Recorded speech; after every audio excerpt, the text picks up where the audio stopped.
again, Dave Meltzer's point here. And it's pretty cut and dry with him. They're claiming that in order for them to do business with each other and make this work, he would have to do so, and it had to be even with Flair, the wins and losses. And you might not recall this specifically, but do you remember Hulk being difficult to work with in any of your dealings with him? Way far above my you weren't necessarily dealing with that stuff. Yeah. No, that's what we knew, that he had creative liberty. Yeah, and you know he did have creative control. Yeah. You know what creative control means.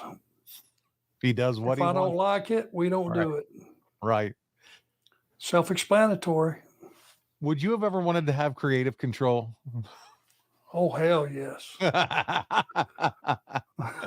Arn would have been the 16-time television champion, baby. 37-time television champion. There you go. Your fans have questions concerning Hogan and his potential impending arrival to WCW. Brendan Foley is first up. He says, "Hi, Arn, and thank you for a great podcast. This time period is right before Hulk Hogan debuts with WCW.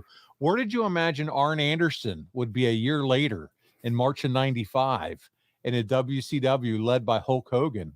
Thanks again, and to Paul as well. Thank you, Brendan." So if you would have heard the news, hey, Hogan's coming, where you would have seen things a year from then? And what would you think WCW would look like? And where would you be at in that picture? God, good question. Yeah. Good question. I never thought that I would not be with the company. I felt like I had proven my worth as far as producing every time I was put in a situation. So it wasn't like I had shit the bed at some point and I'm going, oh gosh, hope that doesn't affect me going forward.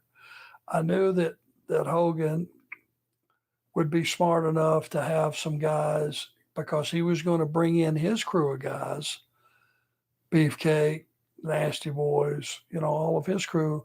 He had to have some guys there to make them mean something as well. I know that was in his thought process. It had to. Oh, sure. And which he did. You would eventually see Beefcake and some of those guys come up with him.